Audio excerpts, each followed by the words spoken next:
Hello po mga kapatid, isang pinagpalang umaga na naman po sa inyo at sa ating lahat mga kapatid. Mag-share na naman po ako ng Word of God. Pero tayo po muna ay mananalangin para muli tayong samahan ng Diyos, muli tayong gabayan para sa ating pag-aaral na to. Magsiyo po tayo. Hallelujah. Yes, O God, aming Diyos na makapangyarihan sa lahat. Aming Diyos na mapagmahal, aming Diyos na banal. Lord, muli ka namin pinupuri at pinasasalamatan. Lord, salamat dahil narito po muli kami para mag-aral, makinig, magbasa ng iyong makapangyarihang salita. Muli mo po kaming samahan, turuan, gabayan, Lord, para lubusan namin itong maintindihan, Lord God, at maisabuhay namin.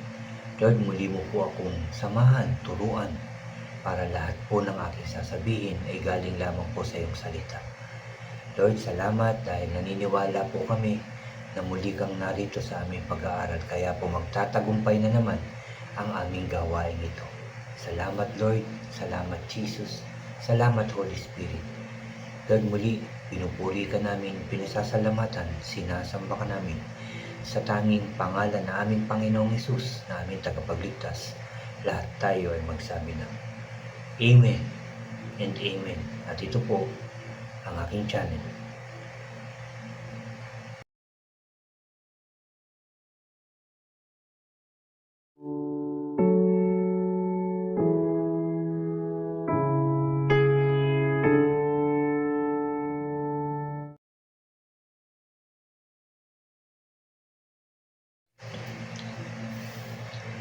Hello po ulit mga kapatid. Ulitin ko lang, isang pinagpalang umaga po sa inyong lahat mga kapatid. At dito nga po ako mag-share ngayon sa pangalawang John o second John. Pero bago po ako mag-start, unahin ko lang po yung mga bago dyan sa aking channel na huwag niyo pong kalimutan na mag-subscribe. Paki-like and share niyo rin po ang aking mga videos. At paki-click din po ang notification bell para lagi po kayong updated sa mga bago at iba ko pang i-upload. Salamat po mga kapatid, salamat po. Dito nga po sa second John o ang pangalawang sulat ni John. Dito po ako dinala ng aking devotion dito sa verse 9. At itutuloy ko lang po ito hanggang dito po sa verse 10. Bali, verse 9 and verse 10 po. Pakinggan po natin ang sabi. Sabi sa verse 9, yung taong hindi sumusunod sa mga teaching ni Christ, instead nagdadagdag pa sa mga yon, wala sa kanya ang Diyos. Pero yung sumusunod sa teaching ni Christ, nasa kanya ang Ama at ang Anak. At verse 10, pag may pumunta sa inyo na ibang teaching ang dala, huwag nyo siyang patuloyin sa bahay nyo. Huwag nyo ring batiin. Kasi sabi sa verse 11, ang bumati sa ganung klaseng tao ay para na ring kasabwat sa masamang ginagawa ng taong yun. Amen. So verse 9 hanggang 11 po, tinuloy-tuloy ko lang po yung aking binasa ngayong umagang ito. Dito yung taong hindi, sabi sa verse 9, sumusunod sa mga teaching ni Christ, instead nagdadagdag pa sa mga yun, wala sa kanya ang Diyos. Wala sa kanya ang Diyos. Kasi yung nasa Bible ay dinadagdagan mo pa ng dinadagdagan, wala ka sa katotohanan. Ibig sabihin, hindi mo naiintindihan talaga ang Word of God. Bakit nagdadagdag? Bakit di nagbabawas? Yan ay pinagbabawal ng ating Diyos. Dadagdagan at bawasan ng kanyang mga sinasabi sa Biblia. Sabi pa dito, pero yung sumusunod sa teaching ni Christ, nasa kanya ang Ama at ang Anak. Kung sumusunod, kung ano yung sinabi sa Biblia, yun ang kanyang ginagawa, yun ang kanyang tinuturo, nasa kanya ang Ama at ang Anak. Yan po ang sabi dito sa Biblia. At dito nga po ako nagbasa sa ang Biblia Pinoy version po yung aking binasa. At dito nga po sa verse 10, pag may pumunta sa inyo sa ibang teaching ang dala, huwag nyo siyang patuloyin sa bahay nyo. Huwag nyo ring batiin. Pumunta. Wala naman sa Bible. Diba? O alam natin na, o kilala natin na iba naman ang sinasabi niya. Wala naman sa Bible. Sinasabi dito na huwag na natin siyang patuloyin. Nibatiin, yan ang tinuturo sa atin. Kasi sabi sa verse 11, ang bumati sa ganong klaseng tao ay para na ring kasabwat sa masamang ginagawa ng taong yun. Kasi wala nga sa Bible yung kanyang tinuturo, sinasabi o hinahayag ay masama yung kanyang ginagawa, kasalanan ang kanyang ginagawa. So hindi tayo dapat makikinig sa mga ganong klase ng tao. Kaya nga turo sa amin noon, natatandaan ko sa Wisdom Church na kapag may nag-share sa inyo ng Word of God, aalamin nyo kung saan galing, kung anong libro, kung sa Matthew, Mark, Luke, John ba nanggagaling, Acts, mga ganyan, o Genesis ba ang tinuturo. So aalamin nyo kung saan nanggaling at babasahin nyo rin ito. No, basahin nyo ng paulit-ulit at kung tama yung kanyang binasa at tama din yung kanyang itinuturo o pinapaliwanag, makikinig tayo. Pero kung wala sa Bible at parang kakaiba talaga yung kanyang tinuturo, hindi tayo dapat makinig. Hindi natin, sabi nga, hindi natin siya dapat patuloyin sa ating tahanan at hindi rin natin dapat ito binabati. Kasi nga sabi nga, baka sabi pa rito, para rin kasabwat sa masamang ginagawa ng taong yun tayo. Kasi nakikinig tayo, sumasang-ayon tayo, di ba? So, malaking kasalanan yung ating ginagawa. Pag tayo ay nakipagkasundo o nakinig dito sa taong to, pinatuloy pa sa bahay, maganda yung kanyang sinasabi. Kahit wala sa Bible, maganda pa rin. Dapat hindi, di ba? Kahit sa ating pamilya, sa pananalangin, pag ibang pananalangin, bakit natin gagawin ito? Di ba? Kung wala naman sa Biblia yung kanilang mga ginagawa. So, wag natin sasang-ayunan ng mga taong ito. Wag natin talagang sabihin na natin, wag natin silang pakinggan.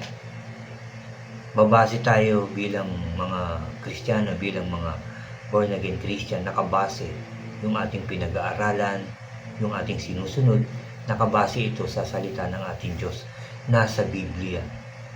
Di ba? Sa churches, kagaya ng Wisdom Church, base sa salita ng Diyos yung kanilang tinuturo. Base sa salita ng Diyos yung kanilang binabasa. Kaya makikinig tayong mabuti, babasahin din natin. Kaya nga sinasabi, di ba, every time na may preaching sa mga simbahan, sa mga churches, di ba, kagaya ng Wisdom Church, buksan natin ang ating Biblia. So para makita natin na doon galing yung kanilang itinuturo, na doon galing yung kanilang pinipreach, doon galing yung kanilang sinishare sa atin, di ba? Kaya nga dapat lagi tayo may dala-dala na Bible. Hindi yung basta makikinig ka lang, di ba? Dapat may dala-dala talaga tayo. Although wala namang binabasa ang Wisdom Church na ibang libro pa kundi sa Bible lang sila nakabase talaga, no? So dapat doon din tayo babase sa Biblia. Pag wala sa Biblia, teka muna, parang wala naman sa Bible.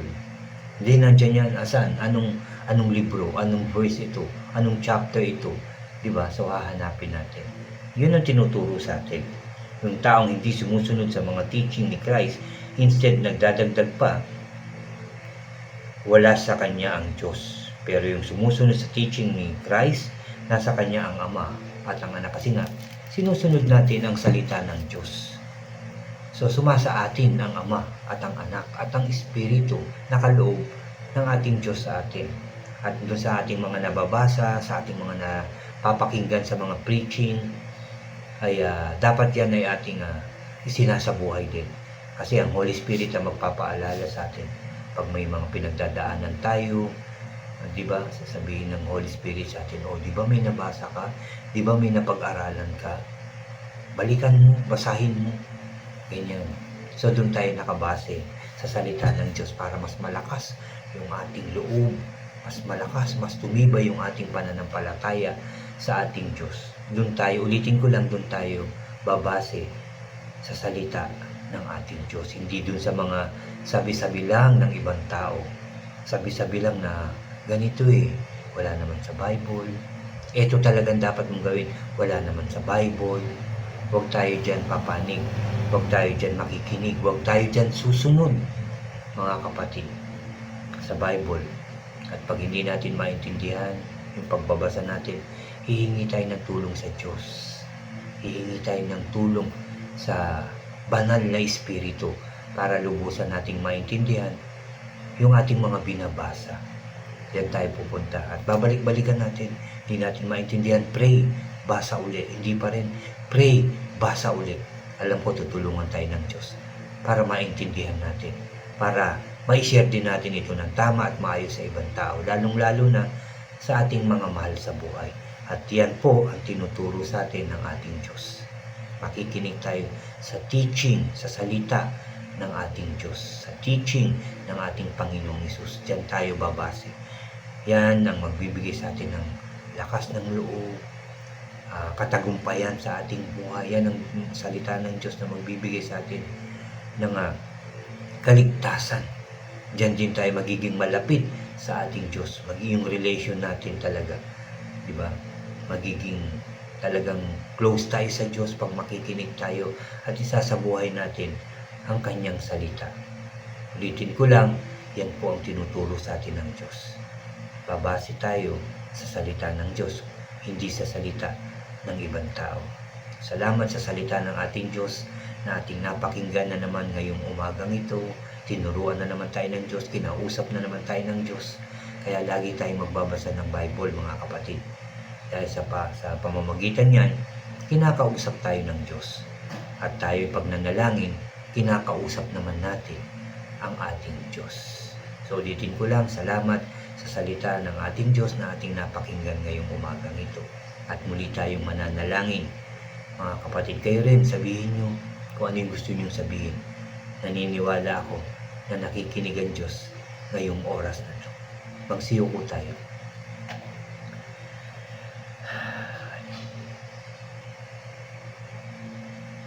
Ama naming Diyos, Ama naming makapangyarihan sa lahat, Ama naming banal, maraming salamat sa iyong salita na aming nabasa at napakinggan ngayong umagang ito. Dito, Lord, kinausap mo kami na makinig sa iyong mga salita, sa mga katuruan ng Panginoong Hesus. Dapat dito kami magbase, dito kami mag-rely sa iyong salita lamang upang mas maging maayos yung aming relationship sa iyo, Lord God.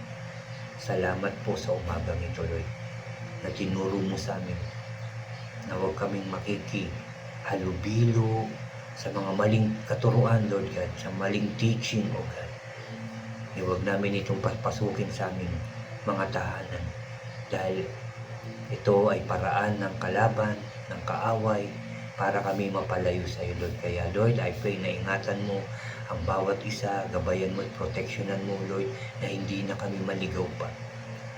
Na kami sumunod lamang sa iyong mga salita, sa iyong mga utos at mga tuntunin, Lord, para mas maging maayos ang aming relationship sa iyo, Lord, upang makarating sa iyo ang lahat ng aming panalangin. Dahil kung kami makikinig sa iyo, isasabuhay ang iyong salita. Naniniwala po ako na papakinggan mo po at tutugunin ang lahat ng aming panalangin. Maraming salamat, Lord. Maraming salamat sa katagumpayan ng aming gawain ito. Lord, pinapanalangin ko ang lahat ng nakikinig ng iyong mga salita, ang lahat ng sumusunod sa iyong mga utos at tuntunin, Lord. Pagpalain mo po sila, ingatan mo po sila, huwag mo po silang pabayaan. Lord, magkasakit, maging malakas po sila palagi, maging maayos, maging buo ang kanilang pamilya, Lord God. And I pray pa na lubusang makakilala sa iyo, Lord, ang lahat ng tao. And I pray din, Lord God, na mapatawad mo po kami lahat sa lahat ng aming kasalanan. In Jesus' name, Lord. In Jesus' name. Patawarin mo po kami lahat sa aming mga nagawang kasalanan simula noon hanggang ngayon, sa aming mga kasalanan paulit-ulit, Lord. And I pray na hindi na kami magkasalang muli, Lord. In Jesus' name. In Jesus' name. Nagpapasalamat din ako dahil lahat ng sumusunod sa iyong mga utos at tuntunin ay pagpapalain mo ng siksik, liglig at umaapaw, Lord. Iingatan mo po, proteksyonan mo, pasasayahin mo sila, Lord God. In Jesus' name. In Jesus' name. Salamat po muli, Lord, sa iyong kabutihan at pagmamahal sa amin lahat. Salamat sa iyong pag-ibig, Lord God. Salamat dahil ang tagumpay namin ay sunod-sunod. Sa tanging pangalan na aming Panginoong Hesus na aming tagapagligtas. Salamat, Lord. Salamat, Jesus. Salamat, Holy Spirit. Pinupuri ka namin, pinasasalamatan, sinasamba ka namin sa matamis at makapangyarihan pangalan na aming Panginoong Hesus na aming tagapagligtas. Lahat tayo ay magsabi ng Amen, Amen, and Amen po. Amen. Amen. Narinig ng Diyos ang ating panalangin. Kaya i-claim nyo, tanggapin nyo. Ang lahat ng hiniling nyo ay tutugunin na ng Diyos. God bless po sa inyong lahat. At God bless po sa ating lahat. Salamat sa ating Diyos.